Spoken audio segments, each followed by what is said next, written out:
할렐루야. 온라인 예배에 오신 여러분을 주님의 이름으로 환영합니다. 사랑하고 축복합니다. 이 시간 영과 진리로 예배하실 때 하나님께 찬송 올려드리겠습니다.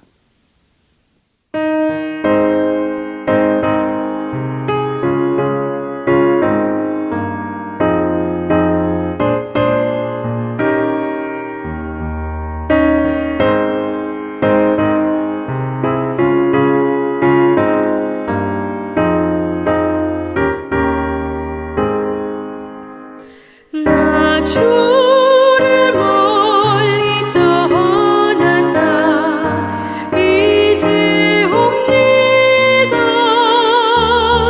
나 죄의 길에 시달려 주여 옵니다. 나 이제 왔으니 내 집을 찾아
다 같이 기도하시겠습니다. 사랑의 하나님, 우리의 모든 생각과 마음을 주님께 집중하기를 원합니다. 주님, 하나님께서 우리에게 주신 모든 은혜를 기억하기를 원합니다. 오 주님, 우리 마음속에서부터 시작된 모든 교만의 죄를 토해내기를 원합니다. 주여, 거룩하신 하나님 앞에서 예배할 때 우리가 하나님 앞에 숨기지 않도록 하옵소서. 우리의 죄를 다 고백하게 하옵소서. 그래서 예수 그리스도의 보혈의 피로 깨끗이 씻음 받고 하나님 앞에 거룩한 백성으로 다시 서게 하여 주옵소서. 주님만을 경외합니다. 주님만을 의뢰합니다. 주님의 주권을 인정합니다. 주여, 우리를 다스려 주옵소서.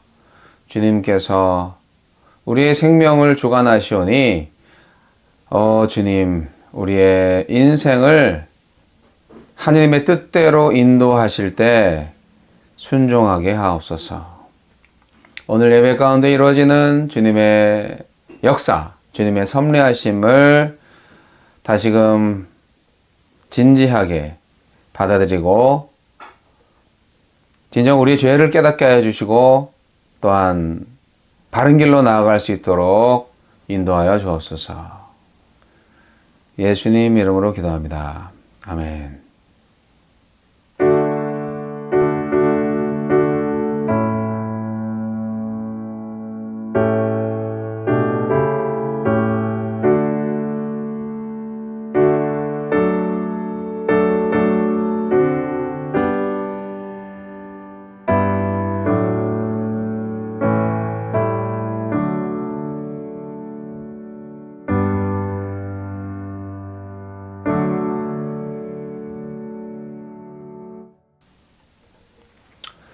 다시 한번 헌신의 마음을 다해서 찬송하겠습니다.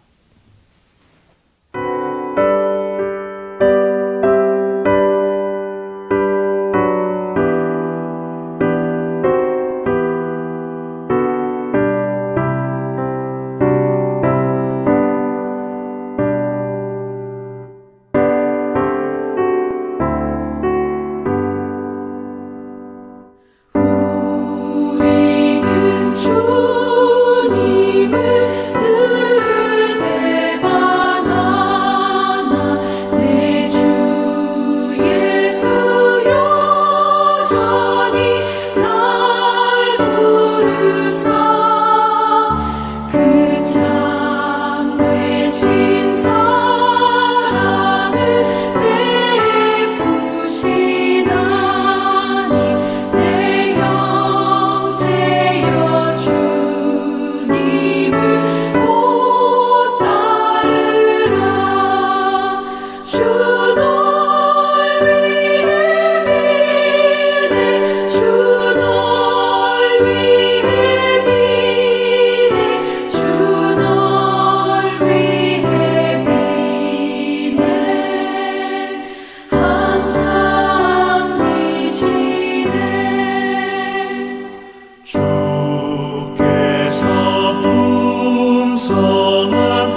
헌금을 위해서 기도하시겠습니다.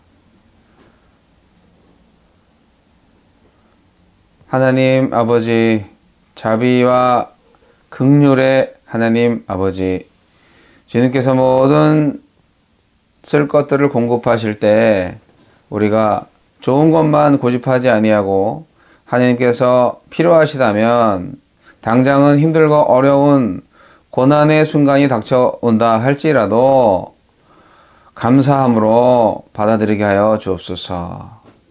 물질뿐만이 아니라 우리에게 주신 모든 처한 상황들, 모든 것으로 인하여서 하나님께 감사할 수 있도록 믿음을 주옵소서. 주님은 나의 구원자이시고 나의 통치자이시고 또한 나의 모든 것입니다. 나의 생명 되신 하나님, 우리에게 더욱더 풍성한 것으로 채워주실 때 감사가 넘치게 하여 주시고 더욱더 큰 감사를 드릴 수 있는 더 큰 믿음을 허락하여 주옵소서. 우리의 믿음의 예물을 기쁘게 받아주시는 예수님 이름으로 기도합니다. 아멘. 오늘의 말씀은 사무엘하 24장 1절, 10절, 15절 말씀입니다. 사무엘하 24장 내용인데요. 성경 본문 내용 중에서 1절, 10절, 15절만 읽어드리도록 하겠습니다. 여호와께서 다시 이스라엘을 향하여 진노하사 그들을 치시려고 다윗을 격동시키사 가서 이스라엘과 유다의 인구를 조사하라 하신지라. 다윗이 백성을 조사한 후에 그의 마음에 자책하고 다윗이 여호와께 아뢰되 내가 이 일을 행함으로 큰 죄를 범하였나이다. 여호와여 이제 간구하옵나니 종의 죄를 사하여 주옵소서. 내가 심히 미련하게 행하였나이다 하니라. 이에 여호와께서 그 아침부터 정하신 때까지 전염병을 이스라엘에게 내리시니 단에서부터 부엘세바까지 백성의 죽은 자가 7만 명이라. 오늘의 말씀은 다윗의 인구 조사와 하나님의 재앙에 관한 이야기입니다. 다윗은 왜 인구 조사를 했을까요? 다윗은 요압과 다수의 신하들의 반대에도 무릅쓰고 인구 조사를 강행합니다. 인구 조사의 목적은 군사력 강화와 왕권 강화에 있습니다. 이러한 조치는 전쟁에서의 승리가 하나님에게 있다는 원리에서 크게 벗어난 것입니다. 하나님께서는 항상 이스라엘의 승리의 근원이시고 방패이시며 요새셨습니다. 그럼에도 불구하고 다윗은 하나님 대신 많은 수의 군대에 더 의지하려고 했던 것이죠. 이것은 하나님을 무시하는 행위, 하나님을 배반하는 행위였고요. 이 행위는 10개월이나 계속되었습니다. 다윗은 요압으로부터 인구조사 보고를 받았을 때 매우 만족스러웠을 것입니다. 조사된 병력의 수가 130만 명이나 되었기 때문입니다. 이 숫자는 출애굽 당시의 이스라엘의 병력 2배 이상의 숫자였습니다. 다윗은 이 범죄에 대해서 뉘우치고 다시 회개합니다. 하나님은 회개하는 자에게 언제나 용서를 베푸시는 분이죠. 그러나 죄의 대가를 톡톡히 치르고 맙니다. 하루아침에 전염병으로 7만 명이나 죽었으니까요. 다윗은 인구조사를 왜 했을까요? 교만 때문입니다. 다윗은 그의 세력이 미약했을 때는 이러한 범죄를 저지르지 않았습니다. 반면 주변 나라들을 다 정복하고 그 지역 세계에 아주 강력한 왕으로 등극하자 그의 마음속에 교만이 싹텄고 그로 인해서 자신의 힘을 확인하고자 또 과시해 보고자 했던 것 같습니다. 우리 인간은 자기 얼굴을 직접 볼 수가 없습니다. 거울을 통해서 볼 수가 있죠. 외부에서 빛을 비춰주지 않으면 혼자서는 자신이 죄를 지었을 때 회개할 수가 없고 또 그냥 모르고 지나갈 수밖에 없는 그런 존재가 바로 인간입니다. 새를 걷고 군을 정비하여 국가를 합리적으로 경영하려는 마음과 통치권을 자랑하고 강화하려는 다윗은 죄의 결과가 급습해 오기 직전에 하나님 앞에 엎드립니다. 주님은 죄 중에서라도 겸손히 엎드리면 거절하지 않으시고 소통하시는 분입니다. 그러나 아무리 용서를 빌고 용서를 받아도 왕이 행한 죄의 결과는 참담했습니다. 죽음의 쓰나미 앞에서 다윗은 깨달았을 것입니다. 제 아무리 왕이라 해도 실은 자기 죄의 결과조차 책임질 수 없는 연약한 인간이라는 것을요. 우리는 여기서 죄의 본질을 발견합니다. 죄의 본질은 교만입니다. 아담과 하와의 원죄 역시 교만에서 출발했습니다. 하나님과 같이 될 것이다 라는 사탄의 유혹에 빠져서 범죄하였죠. 교만이란 이렇게 자신을 하나님 위치에까지 높이는 것을 말하며 끊임없이 자기 본위의 생각을 갖는 것을 의미합니다. 다윗은 자기가 하나님의 위치에 있는 것처럼 착각을 했고 자기 본위의 생각에 빠졌으며 하나님의 영광보다 자기를 드러내려고 했습니다. 또한 죄의 본질은 불평입니다. 불평이란 감사치 않은 마음 상태를 가리키는데요. 아담과 하와는 에덴 동산의 모든 실과를 따먹을 수 있는 권한을 받았음에도 감사치 않았습니다. 되려 왜 동산 중앙의 생명나무 과일은 따먹을 수 없는가? 그렇게 불평했던 거죠. 다윗도 마찬가지였습니다. 하나님께서 자기와 자기 백성에게 베푸신 큰 구원과 형통의 복을 잊어버리고 왜 자기 나라는 세상 나라들처럼 군사력을 강화하면 안 되는지 불평했던 거죠. 그리고요, 죄의 본질은 관계의 단절입니다. 아담과 하와는 하나님의 명령을 거역한 후 동산 나무 사이에 숨어버렸잖아요. 스스로 하나님과의 관계를 단절시킨 거죠. 하나님과의 단절은 결국 아담과 하와의 관계의 단절, 즉 인간관계의 단절을 야기시키고 자연과의 관계의 단절로 이어집니다. 다윗 역시 인구조사를 고집함으로써 하나님과의 관계를 단절하고 이러한 관계의 단절은 신하들과의 대립, 백성들의 원성 등 또 다른 관계의 단절을 초래했습니다. 이렇게 죄는 인간의 내부에서 먼저 시작을 합니다. 교만과 불평, 그리고 하나님과의 관계를 싫어하는 부패한 마음이 바로 결정적인 죄의 본질입니다. 신앙이란 하나님만으로 충분하다는 마음입니다. 불신앙이란 하나님도 필요하다는 마음이고요. 그렇지 않습니까? 여러분은 하나님만으로 충분하신가요? 아니면 하나님도 필요하신가요? 근데요, 다윗의 인구조사는 하나님의 부추김으로 시작이 되었어요. 이미 다윗 마음속에는 교만함이 싹트어 있었고 하나님께서 그 교만한 마음, 그 교만한 태도를 징계하려고 일으키신 사건인가 생각이 들기도 합니다.